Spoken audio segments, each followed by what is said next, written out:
because of that effort in the community back 30 years ago, they're still continuing the traditions of having church, having a mass and procession from that archaeological site, where the original church was at, to the modern day. Well, I say modern day village. That village had been around since 1754, but to the village of Abiquiu, the present day village of Abiquiu.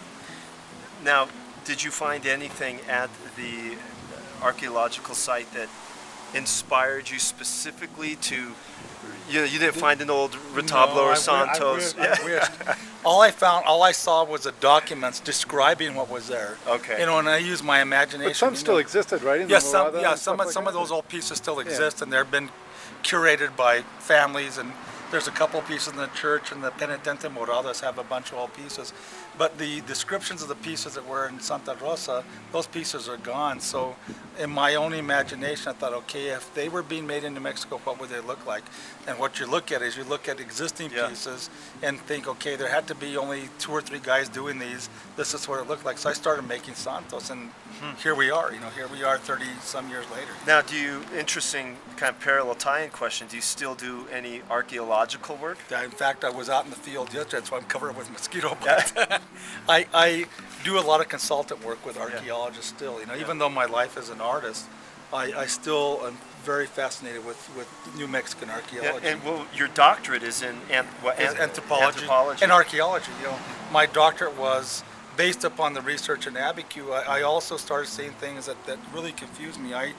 Every archaeological site I've been on that was occupied by the Spanish, you always found Native American pottery, but there was also lots of pottery that appeared to me that wasn't Native American, but everybody said it had to be Native American made. And every time I asked other archaeologists, the argument was it has to be made by Native Americans. So I started doing research in the Abiquiu and realized, talking to even people like David's great-grandma, that people were actually making pottery in Hispanic villages. So I was hell-bent on proving that Hispanic people, Hispanic settlers were actually making pottery. And it took 16 years of graduate school and doctoral dissertation research to be able to write a dissertation about Hispanic pottery. So, everything fits. I always tell people, life has got a big frame around it, and you just got to keep on putting the puzzle pieces together. And that's what this has all been about. Every piece has been like a puzzle piece. It's kind of seemed to fit, and it all started out because I went to do archaeology. I always tell people I can never predict who's buying what piece for what reason, but I get everything from people who are buying them from purely devotional pieces to people who just fall in love with the work, and it does something that it's like Santos are like Navajo rugs and sand paintings and Pueblo pottery and southwestern jewelry. It says Southwest. Yeah. And people who are decorating, houses and all over the world and all over the United States, especially here in New Mexico, and have a nice Adobe style house, want the look. Yeah. And they fall in love with the artwork, and then before you know it, they fall in love with the stories. So it kind of always comes back, and before you know it, they're falling in love with stories, and they want more pieces, and then they become collectors. I had a person start off just decorating one piece of the kitchen, the San Pascual, and then I told her the story, and then she came back for another piece. Now she has them all over her house. That's cool. So it's a fun thing. So it runs the gamut. Obviously written extensively about the religious iconography of New Mexico. What are some of the books you've written about the religious artwork? Look at that, I just happen to have one. How convenient. Saints of the Pueblo was a fun book. Every pueblo in New Mexico was named during the colonial period after a Spanish saint or a saint the Spanish were with, the Spanish Franciscans were involved with, a devotion they had. And what was fun was a number of years ago I did an exhibition at the Indian Public Cultural Center, and the whole idea came up that maybe we should do a book. So these pieces are a combination of Native American iconography of Pueblo pottery designs, which was part of my graduate school research, and I'm still doing research on pottery, and my love for the saints and the iconography. So I combined those two worlds, which had never been done before. And it ended up, it's a permanent exhibit at the Indian Pueblo Cultural Center. It's the first time a non-Native American person has an exhibit at the Indian Public Culture Center. It's a permanent exhibit, so I'm kind of. It's an honor. It's an honor, and I what I said the other day to the whole when we had the opening the other day, it honors my people. It honors the traditions of New Mexico, because when I say my people, all of us in New Mexico, or most of us in New Mexico, some people disagree with the word all, but most of us in New Mexico have Native American blood. Sure. That's who a lot of our ancestors were. So we're honoring both traditions when we do something like this.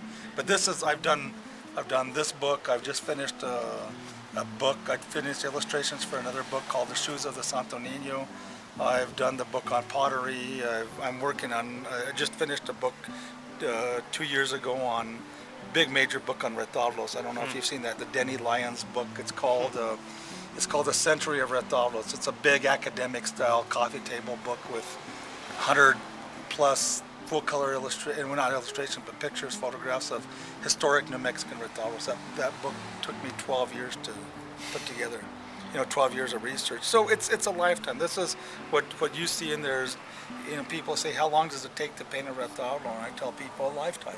Because it's a lifetime Sure. of research. Sure. I mean, you can't do these overnight. Yeah. It's taken a lifetime to do them. Santa Maria de la Paz, the Catholic church here in town. I did the whole entire altar screen. Okay, It's all- cool, yeah. It's all made with natural pigments. That's It's all right. done with It's all done in the Spanish colonial style. Everything is traditional about it. The woodworking is traditional. The Robert Montoya, the furniture maker, and I put that together because he's a fabulous, well-known furniture maker. He's a master craftsman. So, to expedite the whole project, he and I worked together. He is a carpenter, and I as the artist designer and carpenter also, putting the whole thing together, woodworker. And then I gessoed and painted and varnished the whole thing, and it took, that was a year's project, year-long project. I remember hearing about That's in it. a church here in Santa Fe. So And that was a new. that's a new church. And yeah. what's one that you've helped with the restoration? Yeah, I've been a consultant to many of the restoration projects here in New Mexico. I've consulted with the people that are restoring, because they're doing research on pigment. They want to know what do you think this pigment is? Right. And because I've done research on all the pigments, I can give them a palette, and usually with the palette they can match. Because I know exactly what they were using. That's been 20 years of research, doing really chemical research, chemical analysis, looking even for geologic sources. Where did that green pigment come from? If it's a mineral pigment, where on God's green earth did that green pigment come from? We found the sources of a lot of the New Mexican pigments.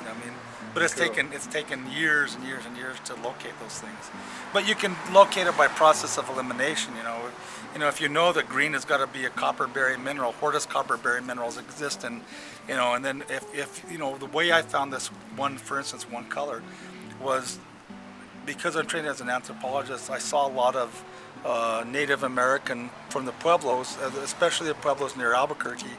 The headdress is called tablitas. They look like boards that they have a cutout, and they have a headdress that they use, and the women use, and they're called tablitas. Men have them also, but the women typically wear the tablitas.